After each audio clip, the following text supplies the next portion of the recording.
Welcome to the divine platform. All I do here is for the edification of the Most High and for the restoration of His kingdom. And I can do all these things through Christ, which strengthens me. Philippians 4:13. And may the words of my mouth and the meditations of my heart be acceptable in the sight of the Lord, my strength and redeemer. That's Psalm 19:14.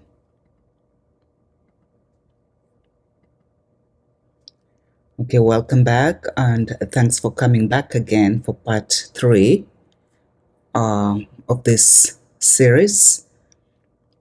So in part 1, we saw the signaling of the implementation of the mark of the beast, right? In part 2, we saw which is the beast, its name and number, and the number of a man. And in part 3, we shall see what the mark is. Please make sure to watch part 1 and part 2.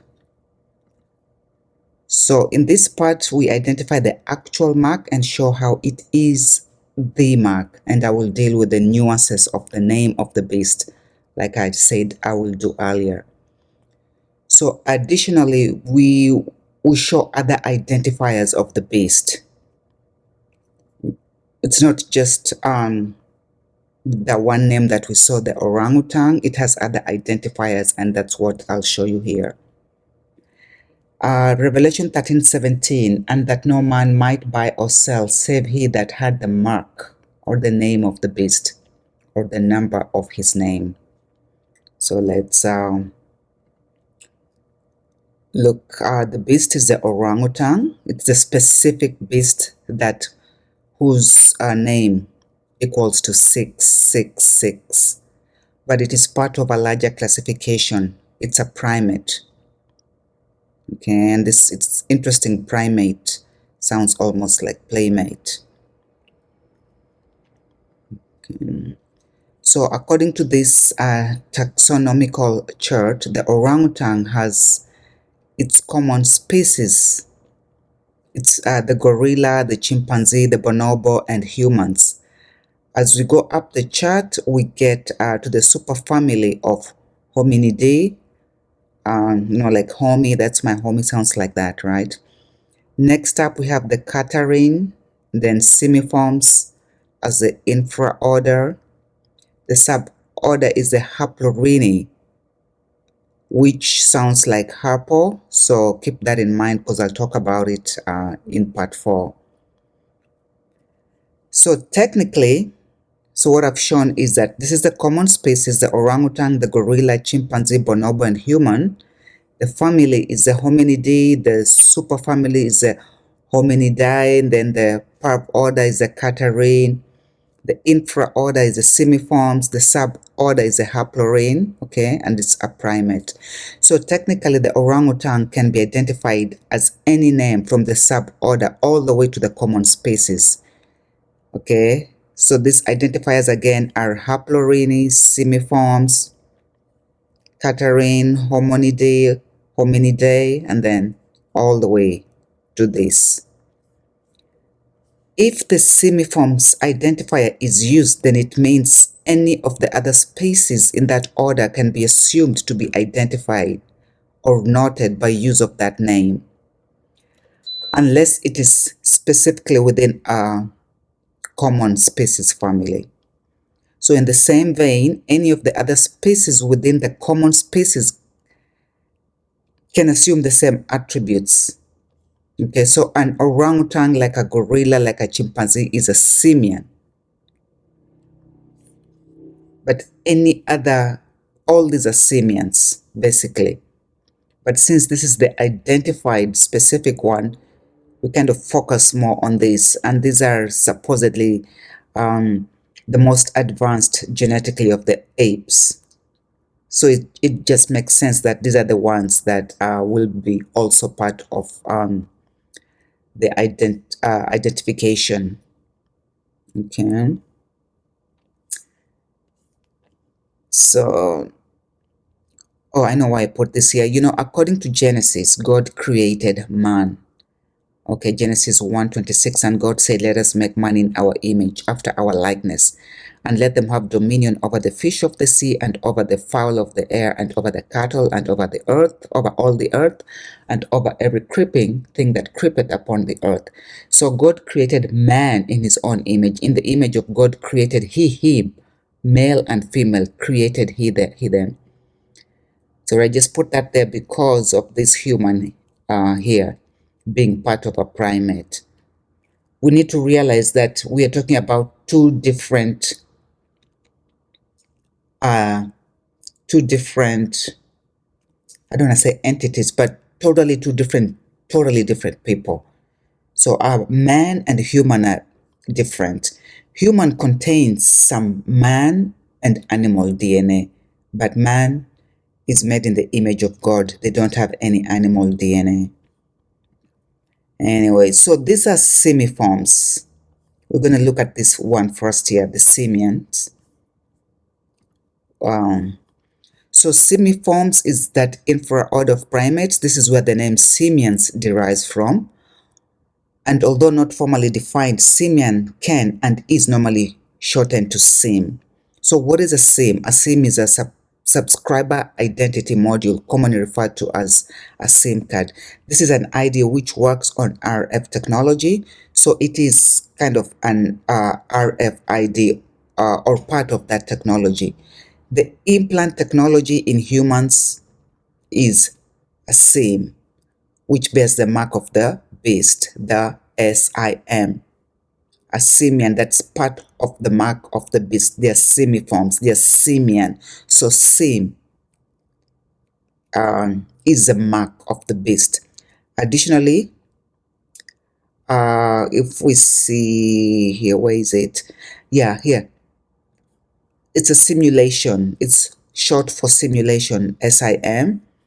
And we know that these SIMs or these implants that are coming up are going to be very aggressive in creating simulations, because that's how people get hooked, or people will get connected onto the matrix.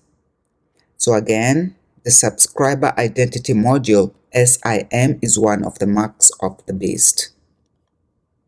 Okay, now let's look at the next one.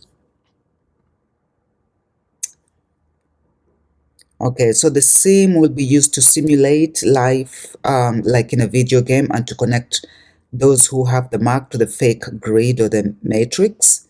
An artificial neural network-based conscious group mind and artificial general superintelligence system. That's the matrix. It's an artificial neural network-based conscious group. Conscious group mind and artificial general superintelligence system. Okay, let's go to the next mark here. The chip, you know, when you're chipped, that's going to be the next mark. So let's see how that works out. And that's still part of the technology, as you can tell. So this is how technology comes into the biology, you know, and it still bears the name of or the mark of the beast. So the chip will be implanted in humans, okay, and the chip is the mark of the beast as well. And all these technologies work together. So so chimp, like a chimpanzee, you know, it's normally shortened to chimp, and that is the same as chip. The difference between chip and chimp is that extra letter M, whose value is 13. These simians have an extra chromosome compared to humans, which is this extra chromosome occurs as a result of splitting at chromosome 2. So they have chromosome 2A and 2B. This is why they have 24 chromosomes, while humans have 23 chromosomes. It's interesting to note that 24 equals to X, and that Twitter, they turn to X. There's a lot of X verbiage going around, and For me, I think it's just part of the programming. Um, and also this chromosome 13 in chimps is homologous to chromosome 2 in humans. It is the corresponding chromosome. Hope that makes sense. Let's keep on going. So this is what a chip is, and very interesting definitions. So it's a thin and flat piece, um, and now we know they're even much smaller than that. It's almost like a grain of rice or even smaller, making them easier to implant, making them more acceptable to people. If it was something bigger, they would maybe resist it, but if it's small, they're more likely to accept it. Okay, a chip is also one of the counters used as a token for money. And here again, we see where it ties in with digital currency and tokenization of resources and assets. Okay, let's see the data or information on the chip that is identified by a subscriber identity module, the SIM, is what is used for advantage in negotiation or trade. It is the currency. Okay, the digital currency and cryptocurrency. So it all ties in. And then the chip is also here a semiconductor that forms the base of a circuit. It is metal or semi-metal, so as to have the ability to conduct energy, basically electricity, electromagnetic frequency. So we see a SIM card is a small integrated circuit used in mobile devices to store subscriber information and enable network access, while a semiconductor is a material that can conduct electricity under certain conditions, forming the basis for various electronic components, including SIM cards. So essentially, SIM cards are made using semiconductor technology, and they use RF. That is our communication technology that they use. So it's all connected. We have the Mac as a SIM and as the chip. Okay, you look up all this information, because I'm not going to discuss this microarray DNA chips. Take time to research on it and see what it's all about.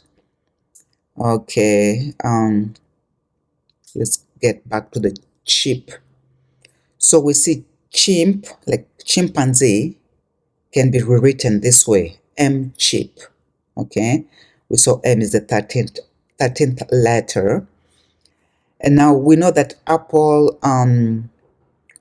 processors, what's a processor? It's the component that processes data.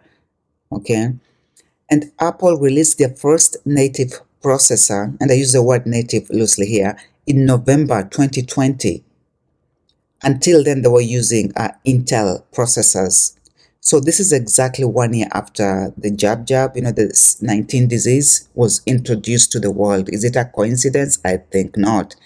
Is it possible that the processor technology that will be implanted will be the M13 or M4? I don't know. What do you think? Because we saw, where is it?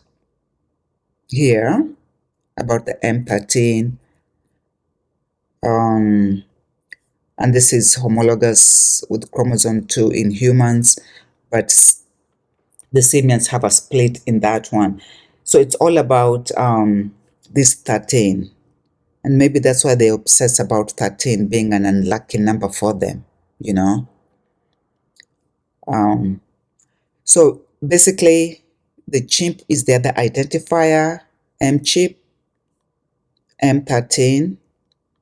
That's probably what is slated to be fully operational in those who decide to take the mark of the beast. I don't know how quick that will be.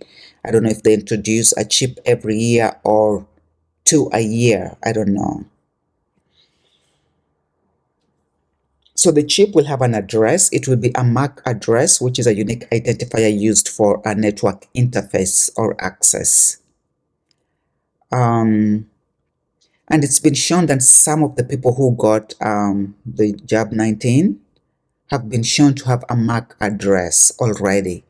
So some of the people who got that shot were tagged. They got the real thing, you know.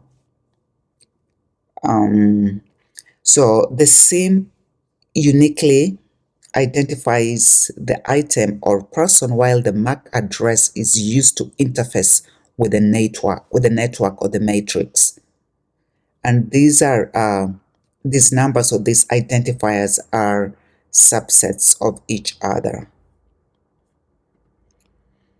Okay, so it's going to be difficult, a decision to make for many, especially those who have health issues and where technology promises to provide relief. And I believe this is one of the ways these implants will be promoted and delivered, actually, you know. And we know these people tend to create disorder like disease and disability. So they create that chaos and then market a solution, which is ultimately wicked, you know. We know they're already talking about people never dying and living forever. And that's their fate, you know. Their fate has been sealed. They will never rest. They can never rest. And I think they're trying to get many people to suffer the same fate with them and go to, you know, the lake of fire. So we need to be careful about we need to be familiar with what's going on and be careful about what we take in and what they tell us and what it is, you know. We need to seek the Holy Spirit. So what happens, what will be the effect of taking this mark of the beast? See, the human body is a sensor and a battery. Okay. When the device is implanted in the body, it uses the heat and energy that is generated by the body. Your bodies are so powerful, you know. So the body will be almost treated like a motherboard, and the chip is akin to expandable memory, or it will be modifying the motherboard, so to speak. Okay, so the chip, which is a CPU, the main component of a computer that performs most of the processing inside the device, is often referred to as a brain of the computer because it executes instructions from programs and manages various operations. So what they will seek, or what they're seeking, is to eventually take over your brain, okay, and replace it with this chip, okay. And once they do that, of course, they can influence and control your thoughts. And there's people already walking around who've been implanted and they are suffering a lot. They still have enough sense, some of them, to document what they're going through. Okay, and I think some are so taken over they have no clue what's going on. But once this implant is in people, they stop thinking for themselves. They will be owned. They will lose the self-awareness, and the damage or the change will be irreversible, and save for the grace of God, you know. We are warned against that according to the scripture here. Revelation 16:2, and the first went and poured out his vial upon the earth, and there fell a noisome and grievous sore upon the men who had the mark of the beast, and upon them which worshipped his image. And then in Revelation 14, still the same thing. So we cannot plead ignorance because it's very clear in the Bible. So how will the implant work? It's through classical conditioning and operant conditioning. The implant will function using two principles. These two principles, which were developed by Pavlov and Skinner. So classical conditioning involves associating a neutral stimulus with an unconditioned stimulus to elicit a conditioned response. So let's say a neutral stimulus like a bell is paired with an unconditioned stimulus like food to elicit a conditioned response. So every time in this experiment, actually, the dog was given food, they rang a bell. So the dog learned to associate food with a bell. It got to the point where they would just ring the bell and the dog would salivate as if even if there was no food. Okay. And then so this operant conditioning focuses on modifying voluntary behaviors through reinforcement or punishment. And we know the system has already been subjecting people to this kind of conditioning for a long time. If you don't follow our rules, no matter what they are, you get punished. So you learn to comply, with the system because you're avoiding punishment. Okay.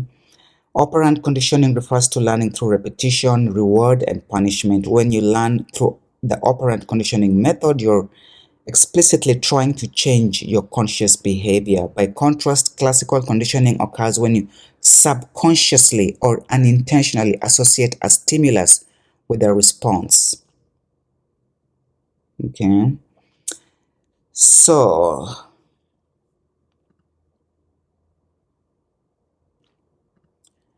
what I want to say here, stimulus with a response. So with this implant, it will kind of condition people to turn away from God, because it will elicit such a negative response in your body viscerally when you talk about God, when you think about God, and this will be internal. So people will turn away. This is how people will turn away from God when they have that implant, because every time they think about God, the response innately will be so bad viscerally. Maybe you feel dizzy, maybe you want to throw up, and I think it will get to the point that they will control it. You think about God, it registers, and they just possibly even shock you, you know what I mean? Amongst many other things. So this is how people will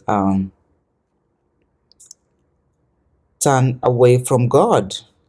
And people will even seek medical advice for that awful feeling. And they will be asked by these professionals, are you a Christian? Do you think about Jesus?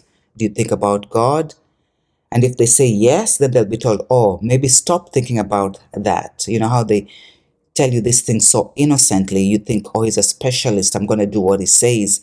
And you try it and it works. And you're like, I'll be darned. Then you're going to start thinking there's something. So that can't be God, because how come it hurts me every time I think about it, So it's going to be major manipulation and gaslighting, basically. And this is how many people will get away from God. Okay. So do not turn away from God. We have scriptures here. Initially, the Israelites suffered a lot with forgetting about their God. But then what happened is that the law is written now in our hearts, and we cannot turn away from God. And that is why they're seeking to implant this thing, because the law is in our hearts. We cannot nilly-willy just forget about God. It's in our hearts. It's in our DNA. That's why they're trying to access your DNA to erase that. And that's why this is the worst thing you will possibly do, because you'll be going right you're going to kind of be going to erase your hard drive, so to speak. We must choose Christ. We still have a choice. So we must choose the truth. We must choose Christ. Who willingly takes the mark? A lot of people will take the mark, especially those who are part of the evolution, this Darwin's evolution lineage. The troglodytes will take that mark because they will take the mark. I'm not going to go into details now. But also what's happening is that the atmosphere is changing.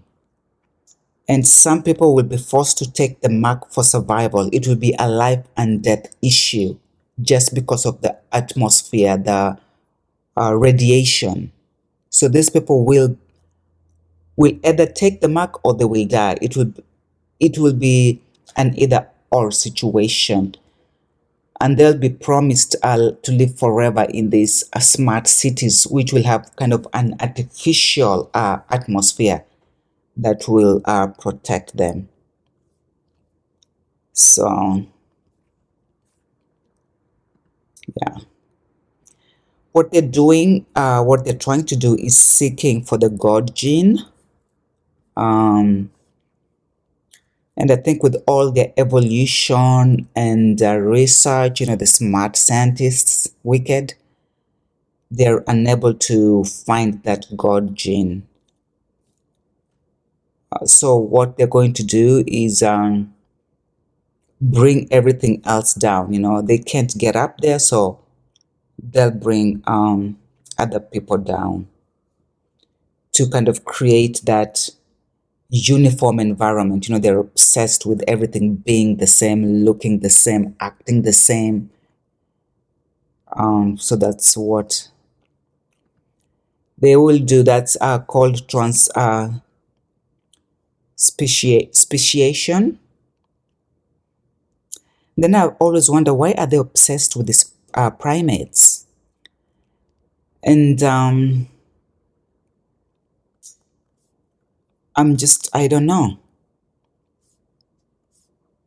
But sometimes I wonder whether these primates were they were accursed, they were condemned, and they lost their speech. I don't know. It's just very curious because they're very obsessed with this, with animals generally, but especially this. So anyway, once you're disconnected from God, you're migrated to the alternate universe, the full matrix, fake universe, a simulation. And in that simulation, they start selling you this demonic stuff like transcendence, forgetfulness, transpersonal identification, and mysticism. Okay, for the weak-minded and those that do not know God, this will be an awesome feeling, and they will willingly choose it over real life, because real life will become difficult. They'll make it harder and harder, but do not fall for this. I kind of think maybe it's good for people to be weeded out this way, because those who know what they're supposed to do will not fall for this no matter what happens. So, but of course, the mark is the same for simian. The chip, the M chip, for chimp. So it's still the primates, and there's numerous movies about apes. They're communicating to us, and it's a warning, and we cannot plead ignorance because we've been warned. And it's interesting to note this mark on the forehead, obviously. And like I said, I'm wondering whether these chimps are part of those rebellious sons of God who are cast out and turned into these primates, because the obsession with these animals, the research with these creatures, it's just not normal, okay? Or maybe, yeah, I don't know. What do you guys think? Yeah, when I was doing part 2, I forgot, the forehead programming, I forgot to mention the Catholic ritual of putting ashes on the forehead during Lent. Such people who think that the Pope, as the father, will easily take the mark if requested by the Pope, because or their whatever person in their church, And they already tried this during the jab, because a lot of these churches were like turned into clinics, where they were administering the jab. So I think churches will also be centers for that again. And people already think so highly of these people. I don't know why they do that, but they do. So they'll be victims in that way. You're supposed to only believe in God the Father, Son, and the Holy Spirit, and not man. Okay, and this chimp and orangutan is also memorialized in the word computer, because this word contains 4 letters each, one from chimpanzee, the one in yellow, the letters in yellow, and then one from orangutan, the letters in pink. So CMPE from chimpanzee, and then OUTER from the orangutan. And what's a computer? It's a programmable, usually electronic device that can store, retrieve, and process data. So, So basically, in summary, the beast is specifically it's the orangutan. Generally, it's the simian, but additionally, it's the chimpanzee here. So the orangutan specifically, that's a 666. Simian generally because it's of that, is it family? And then the chimpanzee additionally. It's the order, I think. It's the order. Of course, the name. Okay, I confused this. The name or the mark, that's the same, like we just saw. And then the M chip. The chip will be the M chip, the Macintosh chip. Okay. And of course, the number was the 666. Okay, let's see what else. Okay, it's getting very tricky. And I think some people will be forced to take, they will be ambushed. And this mark will be implanted in them, in their bodies. But I also believe that God will free them from that. Like it says in Joel 3:21, for I will cleanse their blood that I have not cleansed, for the Lord dwelleth in Zion. Well, that was a quick one. Thank you so much for watching. Please, questions, comments, suggestions are always welcome. If this resonates with you, please like, share, and subscribe. Please share.